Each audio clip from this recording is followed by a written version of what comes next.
Hey guys, Mrhappy here, and welcome to Mondays with Mrhappy, my weekly Q&A show that I started up about 2 months ago. It's been going really good so far. I love answering all these questions for you guys, so I am just going to get right to it. I do want to apologize though, this video is going to be a little bit late in the day. I had some morning renders to do. Going to start rendering my streams and posting them on YouTube a little bit more regularly. If there's only a small highlight, like when I'm playing 14 or something, then I'll just do the small highlight, but otherwise, I'm going to start uploading like full streams, like 2-3 hour streams. Just there are some people who like to listen to it at work or whatever for 2-3 hours, so I'll do that for you guys. But anyway, let's get right into the questions. So I went back and I was looking at some of the questions that I've missed over the weeks, and I grabbed 2 of them that I really wanted to answer. I'm almost positive I've never answered these before. So the first question was, hey Mrhappy, do you think we'll ever see a Final Fantasy XIV original primal? Now, if the person has a bunch of other context, what they'd like to see, they want, they like fan service, but they would like to see some originality, and I completely agree. I know I've answered a question regarding originality before, but this question in particular, yes, I would like to see a Final Fantasy XIV original primal. It shows a sort of way of moving forward with the Final Fantasy franchise, because at some point there's been new additions to the franchise on top of the fan service additions. Every game sort of has these additions that become monumental. With 7 we had Materia, with 6 we had the Magitech, we had the Espers, some of the ones that were in there. In 5 we had one of the more elaborate job systems of the Final Fantasy series, and I could go on. I know I went from end to start, but it keeps going on. They usually find new ways to add on top of the fan servicey thing. So yes, I would like to see a Final Fantasy XIV original primal. And the second question that I saw, and I saw this because I came up with an answer I thought would be pretty funny. It's like, do you think they will do something like your relic weapons with multiple upgrade paths and whatnot, but with armor instead? And if so, how long do you think it would take to be added? I don't know about how long it would take to be added. First of all, that's a major feature. That's not just something you can throw in there and be like, okay, here you go. However, as for what I like it, in theory, yes. I don't know how much I would enjoy doing something like my Nexus again, but for armor. That's the only thing that kind of concerns me. Is I can't imagine, just imagine if it was the exact same process. You had to get 12 Atmas, you had to do your books. Imagine having to do the exact same steps but for armor instead, and ask yourself, if you wouldn't do that for another weapon, would you do it for your main job? I guess that's really the only question, and the answer is probably yes, because there's a difference between doing something for a job you don't play as much versus doing something for the job that you play all the time. I don't know. I guess I myself couldn't really imagine grinding the Atmas again. Maybe if it was a completely different set of things to do, then maybe. But who knows? They could do something like that. It's not like they're incapable of it. Now, I got this question in response to a video that I did about some of the reveals, specifically the reveal of the Shiva arena being a circle. Now, in Final Fantasy XIV, people have a problem with circles, and I can understand why, but let me read the question first, and I'll get into it. Question: what's the deal with people and the shape of the primal arenas? The only time I ever hear of this issue is when you bring it up. Is it a personal gripe, or is there some super vocal ARR community out there that doesn't like circles? Now, I actually don't have a problem with the circles. I know a lot of people who do, though. I see it in my Twitch chat. I see it on the Twitch chat when they're revealing fights. I see it on Reddit. I see it on the official forums. Really, I mean, if you don't go to any of those places, if you don't go to Reddit, the official forums, odds are you won't ever hear about something like this. It's almost kind of like the whole Dragoon thing. If you don't go to those sources, you probably didn't know about it when I made that video. And some people just want something to not look so predetermined. Like, it doesn't look as natural in the world when every single arena is a circle. Obviously Leviathan was a rectangle, but it just doesn't look as natural and as like, oh, okay, well, we can believe that this is where they live. And it's like, what are the odds that they all happen to live in circular arenas?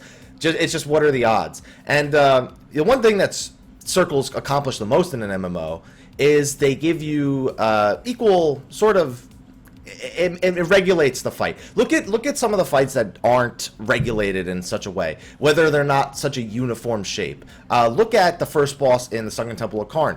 because that arena was, it was like a rectangular square room kind of, but it had things that offset it to make it not so consistent. And what happened? People found a bug someplace they could stand that doesn't work. Look at Chimera, a fight that, you know, I'm sure wasn't intended to be done on that hill, but because his arena is so ununiform, people found a way to abuse it. And it's just things like that that create these sort of awkward play styles and these awkward gimmicky ways to handle fights. And that's not always the case. Not every fight that isn't in a circle is not gimmicky. Look at turns 1 and 2. Those are not on circles. Those are on, like, what, hexagons, like a bunch of different hexagons, and the arena with ADS is extremely oddly shaped. But anything that's gimmicky about those fights is not really, it's not the same sort of use it against itself kind of gimmicky. I think there are ways to do circle arenas that aren't as uniform, but who the hell knows? You know, it's a circle, it's there for balance purposes. I don't mind it, but some people do, so I always point it out whenever they reveal something that has a circular arena. All right, here's a question that I'm probably going to be getting very often and answering in here alone. I probably will still be answering it many times. Question about expansion 2.4. Do you have to repurchase the game to play it, like pay $30 again? I'm new to sub games, this is my first one, so instead of Googling it, I'd rather hear it from a vet like yourself. The short answer is no, because you said 2.4. You said expansion 2.4. That's not an expansion, that's a regular patch. That's what you pay your subscription for. You pay your subscription to play those patches. An expansion is something that has extensive development work put into it, and is substantially bigger than a patch. Think about it like this. Imagine the way the game came out, 2.0. And what there was to do, you know, you had the 9 brand new jobs, you had all the new dungeons, you had the leveling experience, you had the getting and learning of all your jobs, you had some dungeons at max level, you had the end game raids, you had a few quest lines, you had crafting, you had gathering. That's a lot of content, and that's why games like that have a box cost, you know, especially when, and then the sub cost is for the development and the ability to play those patches that come afterwards. Whereas an expansion is being developed alongside the patches and has a lot more developmental work, a lot more work as a whole put into it, you know, brand new areas that people can do, brand new quest designs, a lot of quest designs, the balancing of the leveling act, the whole gear scaling, the brand new raids, the writing of a new story for all these things. There's a lot more that goes into an expansion, and it does cost $30, but that's not 2.4, 2.5. That is going to be labeled 3.0. And just to cover my bases here, we do not go from 2.0 to 2.9 to get to 3.0. As soon as they release the expansion, no matter what patch we're on, 2.4, 2.5, whatever, it'll just go right to 3.0 to designate that this is an expansion. So hopefully that cleared up any other questions that you might have had after that. This is a nice easy one. I answered those last two and they were pretty long. So what is your favorite minion? How many do you have? Are you planning to make a video on how to get certain minions? The last two, I don't really know the answer to. Are you planning on making a video how to get minions? The only ones that you really, in my opinion, need a video for are the gardening minions. And even that, you kind of can just read a thing on Reddit that tells you what crossbreeds to do. You might hear my nephew crying a little bit right now. But my favorite minion, it used to be the Pudgy Puck. I just like, he's just this little fat puck, and he tries to fly, but he can't. That's mean. I'm a bully. That's my favorite one, though, Pudgy Puck. All right, here's one that definitely, as an old Final Fantasy XI player, I can sympathize with this person. Do you feel like gear is becoming obsolete too fast by making the new higher level gear with each patch so easily accessible? So here's how it works. Even numbered patches are increase in item level patches. The odd number patches are what are known as catch-up patches. Some people call them casual patches, catch-up patch. And so the people who weren't hardcore raiders in the even patches, who weren't able to go in and get the best gear, they now have other avenues to progress their character. What usually ends up happening with this is the hardcore players are super pumped about the even numbered patches, and the less hardcore, you know, people who maybe only play a couple hours a night, people who don't have statics, you know, it's not, there's no negative connotations here. It's just people who weren't excited for the even patches because they didn't have any plans or any means to progress upwards at the fast rate that those even patches demand. they get the odd number patches. They usually end up loving those ones and hating the even ones. And then the hardcore players end up loving the even patches and hating the odd patches. It's something that they do like a patch for each. And I'm curious to see if this next even numbered patch with the introduction of Ninja, with the introduction of some of the new dungeons, some of the new story, I'm curious if this one is going to be that case again. If it's going to be like 2.0, 2.2, where the casual players, the players without statics, dislike the patch because it's too much for the hardcore, and I'm wondering if 2.5 will be the other way around. I'm just curious to see. I don't think they're making gear too obsolete, though. This is what we call a gear treadmill, where, you know, we're constantly going up in item level, in power, and you have that power for a short time, and some people don't like seeing people who didn't do it the same way get them. Ultimately, everyone just play your own game. You know, just, you can't let other people affect your game, whether you're a hardcore player or not. If you're a hardcore player, be happy you did it first. Be happy that you accomplished this so early, but don't bring down the other people who weren't interested in doing that, who are waiting for those odd number patches to progress their character, and who are benefiting from that. Let them enjoy their game, you enjoy your game. That's something that, you know, I believe in pretty heavily. Not everybody plays at the same pace, and to demand that everybody plays at the same pace, whether it be, you know, casuals asking them to slow down hardcore progression or hardcore is asking to slow down casual progression, it shouldn't matter. As long as you're having fun, as long as you're enjoying the bosses, as long as you're progressing your character, you shouldn't let the progression of other people bring you down. I'm sure at some point, this is a hypocritical statement for me, because I'm sure at some point on my stream or something, I've been like, damn it, I hate you so much for getting that while I didn't get my thing. But, you know, those are just joking around with my static, but really, I am a jelly hater. This is another short one. I've been answering a lot of long questions. How difficult do you think third Coil will be in comparison to Savage second Coil? Easier, but with a higher gear requirement. Very simple. Savage in all phases. The only thing is, with item level 130 gear, Savage is going to be pretty easy. At least for the certain gear checks and DPS checks, you know, just, I have a feeling with that much it's going to be a lot easier. But regardless, as of item level 110, third Coil should be easier. Actually, third Coil will always be easier than Savage second Coil. Who am I kidding? It won't be as mechanically challenging. It won't be as item level demanding as Savage Coil was, in my opinion. I'm having a hard time formulating it, but it'll be easier. Another short one. Will you be streaming Final Fantasy Type 0 when it launches, or even Episode Deuce K for that matter? Yes to both. Waited 8 years. 8 years? 8 years for Final Fantasy 15. I want to play something regarding it. Question, is Mrhappy aiming for server first level 15 ninja or first ninja with... Absolutely not. I am going directly into Coil while everybody who's not going into Coil hops on ninja.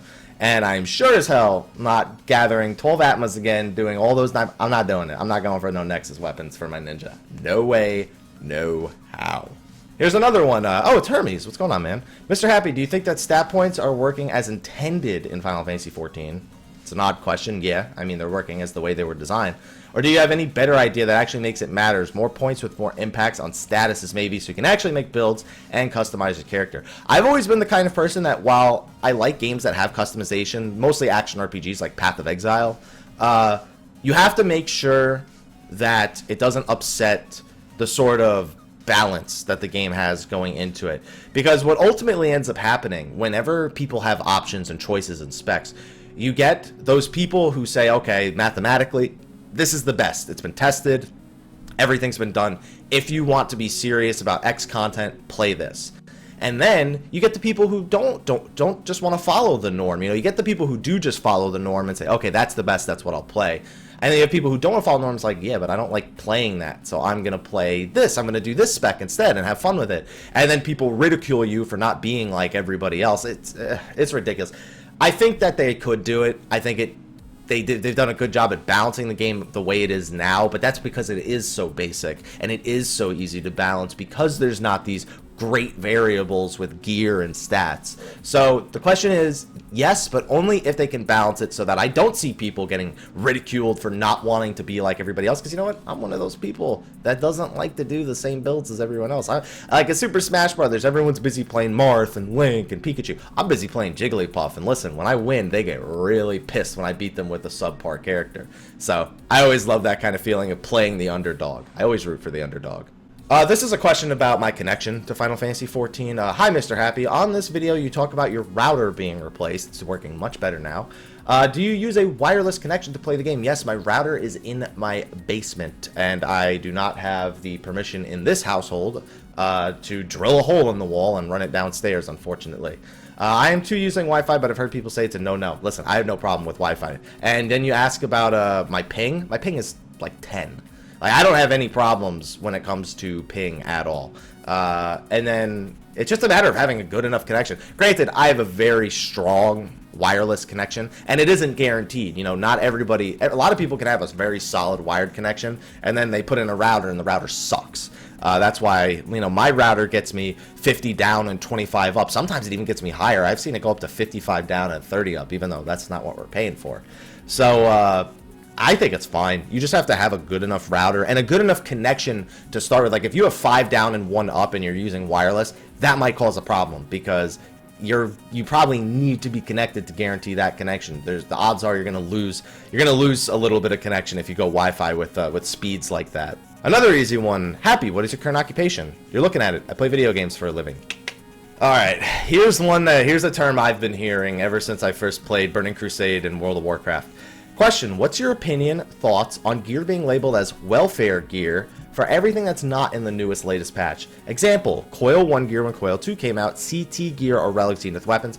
Welfare gear usually means it's a free item to keep you relevant. You know, that's usually what a welfare, and WoW when I first played it was called welfare epics, and I forget what welfare epics were considered at the time. I don't remember if it was like starter PvP epics or if it was just badge epics. I'm pretty sure it was badge epics or something along those lines.